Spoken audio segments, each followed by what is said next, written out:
ഞാൻ നടത്തും ജയറാമിന്റെ അച്ഛനായിട്ട് അഭിനയിച്ചു. പ്രായം ചെന്ന കഥാപാത്രത്തിലേക്ക് മാറിയാണ് ജയറാമിന്റെ അച്ഛനായിട്ട് ചെയ്തത്. അത്തരം കഥാപാത്രങ്ങൾ ചെയ്യുന്ന ഒരു സമയം വേറൊരു ഫീലാണല്ലേ. അങ്ങനെ പല കഥാപാത്രങ്ങളും ചെയ്ത് നമ്മുടെ മനസ്സിലുണ്ടല്ലോ ഒരു വേദന തങ്ങി നിന്നൊരു കഥാപാത്രം ഏതായിരിക്കും? അത് ഈ ഇളയരാജയിലെ ക്യാരക്ടർ വനജൻ എന്ന് പറഞ്ഞ ക്യാരക്ടർ, അത് ശരിക്കും പറഞ്ഞു കഴിഞ്ഞാൽ ഉള്ളിൽ നമുക്കൊന്ന് അത്യാവശ്യം ഇത്തിരി റിയലിസ്റ്റിക് ഫിലിമായിരുന്നു. കാരണം നമ്മുടെ ജീവിതമൊക്കെ ആയിട്ട് എവിടെയൊക്കെയോ പാരലി കണക്ട് ചെയ്യുന്നത്. കാരണം അതിനകത്തെ വനജൻ കടല വിറ്റ് ജീവിക്കുന്നു, ഞാൻ കോമഡി വിറ്റ് ജീവിക്കുന്നു എന്ന് പറയുന്ന പോലെ തന്നെ ഇതിൻ്റെ രണ്ടിൻ്റെയും ഒരു ഷെയ്ഡ്, ഒരു ഇടയ്ക്കിടയ്ക്ക് രണ്ട് മക്കൾ, കുടുംബം, പ്രാരബ്ധം. അപ്പം അത്തരത്തിൽ നമ്മുടെയൊക്കെ ഒരു തുടക്കവും വളരെ സാമ്പത്തികമായിട്ടൊക്കെ വളരെ കുഴപ്പത്തിലൂടെയായിരുന്നു കടന്നു വന്നതൊക്കെ. അപ്പോൾ അങ്ങനെ റിലേറ്റ് ചെയ്യുന്നൊരു സാധനമാണ്. അതുകൊണ്ട് എനിക്ക് തോന്നുന്നു അത് വേണമെങ്കിൽ അങ്ങനെ ഒന്ന് പറയാവുന്നൊരു നല്ല ക്യാരക്ടറായിട്ട് എനിക്ക് വേണമെങ്കിൽ പറയാം. പിന്നെ ഇപ്പോഴും എപ്പോഴും നമ്മളെ എടുത്തു പറയുന്നൊരു സംഭവം എന്ന് പറഞ്ഞാൽ അത്ഭുതദ്വീപാണ്. പുതിയ യങ്സ്റ്റേഴ്സ് വരെ, പുതിയ ഈ 2K സ്റ്റുഡൻസ് എന്നൊക്കെ പറയുന്ന ആ ഗ്രൂപ്പ് പോലും അവർക്കൊക്കെ ഭയങ്കര ഇഷ്ടമാണ് അത്ഭുതദ്വീപിലെ ക്യാരക്ടർ. അതൊരു ഫാൻറ്റസി ആണല്ലോ. ഫാൻറ്റസി ആകുമ്പോൾ അതിനകത്ത് അങ്ങനെ ഗജേന്ദ്രൻ എന്ന് പറഞ്ഞിട്ട്. അപ്പം ഈ പടത്തിൽ എനിക്ക് 2 നായികമാരാ.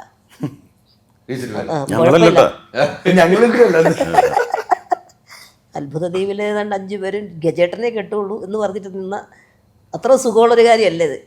കാരണം 2 പേരുണ്ട്, നല്ല രസമാണ്. അത് ഡയാനയും നിയ വർഗീസ് 2 പേരാണ് അഭിനയിച്ചിരിക്കുന്നത്. നല്ല ഒരു മലയാള സിനിമയിലെ നായികനെ കിട്ടാൻ വിഷമം ഒരിക്കലും ഇല്ലാത്തൊരു ആർട്ടിസ്റ്റാണ്. പല ആൾക്കാരും അങ്ങനത്തെ വിഷയങ്ങൾ വരാറുണ്ട്. വന്നിട്ടുണ്ട്. അവർ തമ്മിൽ കോമ്പിനേഷൻ ശരിയാവുക, അവരുടെ ഹൈറ്റ് തമ്മിൽ പ്രശ്നമാവുക, മറ്റേത് അങ്ങനെ ഒരു ടെൻഷനേ ഇല്ല. വിളിച്ച ഉടനെ തന്നെ നായികമാരെ കിട്ടാൻ എളുപ്പമാണ്. അത് 1 അല്ല 2 അല്ല 3 അല്ല 5 പേരൊക്കെ, 5 നായികമാരൊക്കെ ഒരു അഭിനയിച്ചാണ്. വീണ്ടും കാലങ്ങൾ വരുന്നത് ഇതിലും 2 നായികമാര് കുറയുന്നില്ല, നായികമാരാണ്. ഇല്ല കാര്യമില്ല. അല്ല, ഞാൻ എൻ്റെ അകത്ത് ബ്രഹ്മചാരിയാണ്.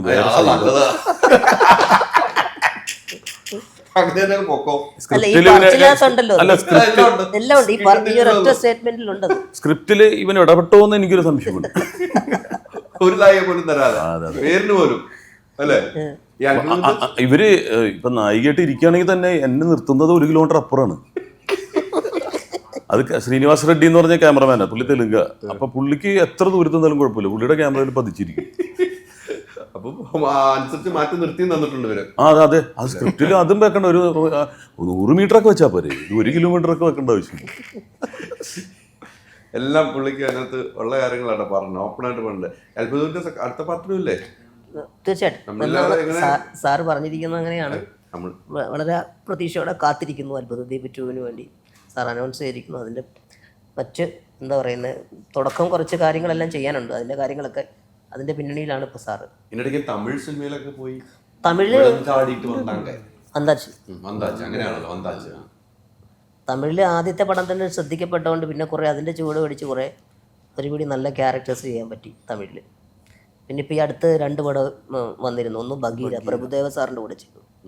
പിന്നെ ഒന്നിപ്പം ജീവയുടെ കൂടെ തന്നെ വീണ്ടും നമ്മുടെ അഗത്യ എന്ന് പറഞ്ഞിട്ട് PA വിജയ് ഡയറക്റ്റ് ചെയ്ത പടം, അതും ഇങ്ങനെ പോകുന്നു, ഓടുന്നു. ഈ പ്രഭുദേവ സാറിൻ്റെ കൂടെ ഒക്കെ ചെയ്തപ്പോൾ ഒരു എക്സ്പീരിയൻസ് ഭയങ്കരമായിരിക്കുമല്ലോ. എക്സ്പീരിയൻസ് എന്ന് പറഞ്ഞാൽ അത് ഇച്ചിരി ടെൻഷൻ ഉണ്ടായിരുന്നു. കാരണം എന്താണെന്ന് വെച്ച് കഴിഞ്ഞാൽ ഞങ്ങൾ 2 പേരും മാത്രമായിട്ടുള്ള കുറേ സീക്വൻസസ് ഉണ്ടായിരുന്നു ആ പടത്തിൽ. അപ്പോൾ അതാണ് അതിൻ്റെ ഒരു അങ്ങനെയൊക്കെയുള്ള കാര്യങ്ങൾ. ഇപ്പോൾ എനിക്ക് ടെൻഷൻ വേറൊന്നും ഉണ്ടായിരുന്നില്ല. ഡാൻസ് സീക്വൻസിലൊക്കെ നമ്മളെ പിടിച്ചിടുമോ എന്നൊരു പേടിയിട്ട്. എന്തായാലും അതെ, ഞാൻ പ്രതീക്ഷ പോലെ അപകടം ഉണ്ടായില്ല. അതൊന്നും ആ ഒരു ഏരിയയിലേ നമ്മളില്ല. ഈ തമിഴിലേക്ക് പോകുമ്പോൾ വേറെ ഇപ്പൊ നേരത്തെ ഇപ്പൊ പറഞ്ഞ പോലെ ലക്ഷദ്വീപിൽ പോകുമ്പോൾ കിട്ടുന്ന ഒരു സ്വീകരണം, നമ്മൾ എന്തോരം അമേരിക്കയിൽ പോയിട്ടുണ്ടെങ്കിൽ ലക്ഷദ്വീപ് കിട്ടിയ ഒരു സ്വീകരണം എന്ന് പറഞ്ഞ പോലെ തമിഴ്നാട്ടിൽ പോകുമ്പോൾ കിട്ടുന്ന ഒരു സ്വീകരണം വേറെ അല്ലേ? അല്ലേ? അല്ല, സ്വീകരണം വേറെ എന്ന് വെച്ച് കഴിഞ്ഞാൽ അതിപ്പോൾ വേറൊരു കാര്യമുണ്ട്. 2 രീതികളാണല്ലോ.